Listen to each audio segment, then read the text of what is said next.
is actually the Raider Express, which is a PCI-E SSD device we're going to be coming out with.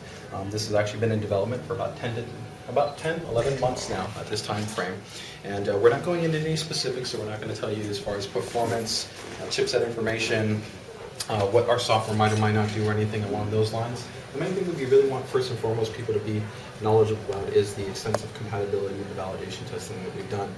Historically, these type of devices have had very poor interoperability, so a lot of users have had issues with post-initialization, option ROM support, working in multi-GPU configurations, RAID situations, things like that. So we've done a very large amount of work to do interoperability testing, of course, on our own product. We validated on Z77, X79, AM3, and FM2. They're all certified as far as all of our boards, and we have definitely gone out of our way to also check compatibility on competitors' products. So with a product like a storage device, just like kind of our GPUs, we have to ensure that it's going to be open and accessible on any part of the ecosystem. So that's pretty much it. We're going to do, I think, some really cool things on the utility side, to be able to offer some additional value and functionality with the product. But like I said, that's going to be discussed and released when we get closer to the actual launch schedule. As of right now, you're probably going to be looking somewhere towards late Q1 for most of the initial PR information release.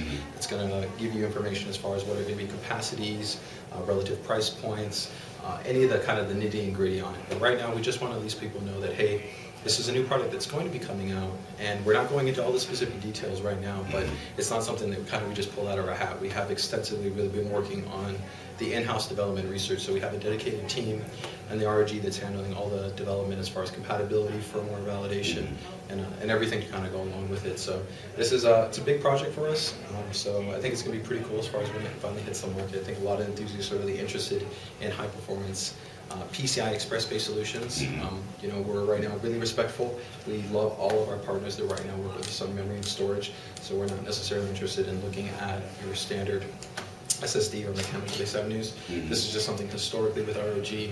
We usually look at innovation, the performance-oriented product portfolios, so this kind of fits in line with that type of expectation. So that's pretty much covers the Raider Express. Any questions on that?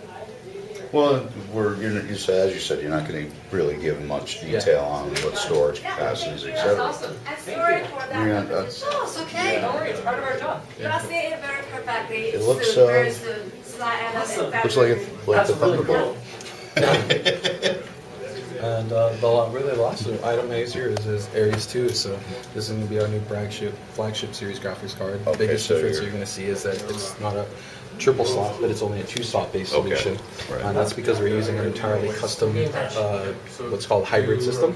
So we have an 80mm fan that cools the PCB and the VRAM assembly, and then we've got a double wide radiator which cools the dual 7970GHz edition cards that we have inside there. From there, we keep all of our, our magic development stuff as far as the Digi Plus VRM, the custom SAP power components, and that really makes a difference on this card because the power target profiles are so high on these two cards that without that advanced efficiency that we can run with the VM and the customized design, you can really bring down actually the performance that it would perform compared to two 7970GHz cards. So this is a really beastly card. Like always, it's going to be limited to only 1,000 pieces globally.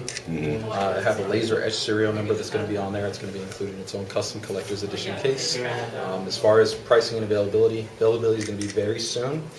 Pricing is going to probably be targeted somewhere about $1,500. So this is for the guys that are interested in the best of the best, drop-in compatible. But temperature performance is outstanding. It's super quiet actually for the performance that you have for this type of card. And temperatures generally are targeting at the stock level performance. It's going to be about 56 to about 59 C, so pretty impressive when you consider having that much GPU integrated into a 2-slot form factor design. No, that's cool. So that's one thing I can honestly say is there were some of our readers were at times unimpressed with the 3-slot solution. Now, personally, I thought it was a great idea because it cooled really well. Yeah, well, it's not just the cooling. The bigger part actually is not just the cooling, but it's the acoustics. It's hard to make the card generally as quiet. I mean, we've done, I think, a really good job on our 660 Ti and our 670 cards that use the new SSU pipe design, where you can still have really good cooling, really good acoustics. But when you have a larger level mass, as far as total mass of dissipation, with acoustics consideration, we still think triple slot is the best option. But we still continue to have multi-flexibility. Like we're right now doing actually a 680 concurrent SKU. It won't replace the 680 triple slot. We're going to actually have a 680 that's using the SSU heat pipe design too, so 2-slot and 4 gig.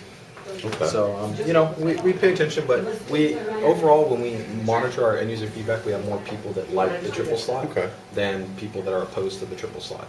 It tends to be just be more kind of like a commentary factor where people just like to say that it looks big, but as far as like real end user complaints, because most of the marketplace is only one card in the machine, and the triple slot doesn't matter. Exactly. No, and that's the big point, is that, you know, when you look at the market data, that's the reason why most users appreciate it.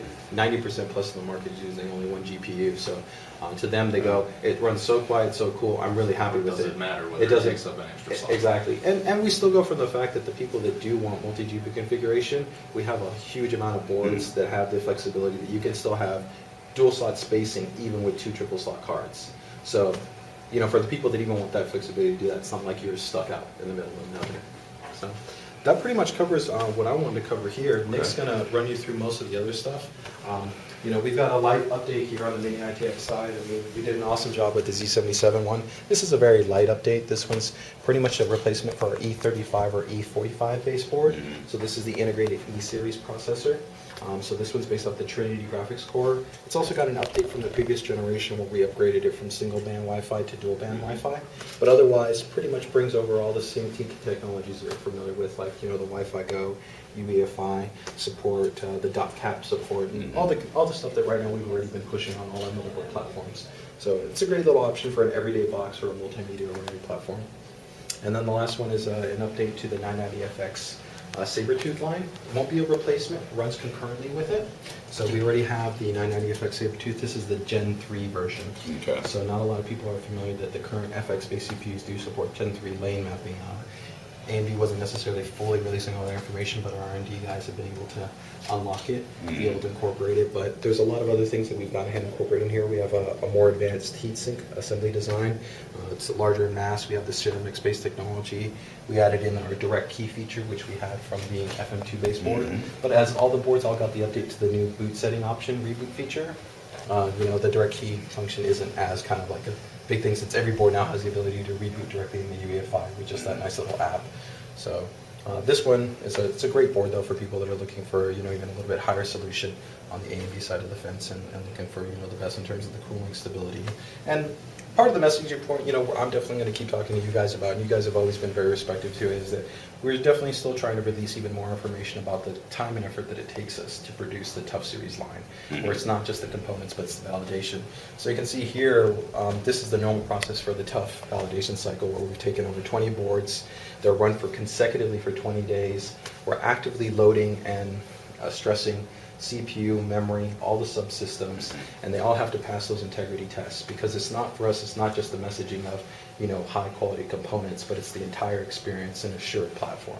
That's part of the reason why from the beginning we've been able to offer the extended warranty and help to ensure a better class of products. So that's one of the things that we're going to keep definitely trying to strive on, the messaging, to create that distinction, because you know, like we've always talked about, it's not just one specific thing, it's not just those one components, it's the entire process of development, the validation, the extra work that we put in to put on that polish that leaves you with just a better running product. So from there, of course, if you guys run into any other questions, feel free to let me know, but Nick will give you the run through, and then if you have anything else after that you want to sync with me on, feel free to let me know, guys. Not a problem. Sounds good, man. As always, man, appreciate you guys.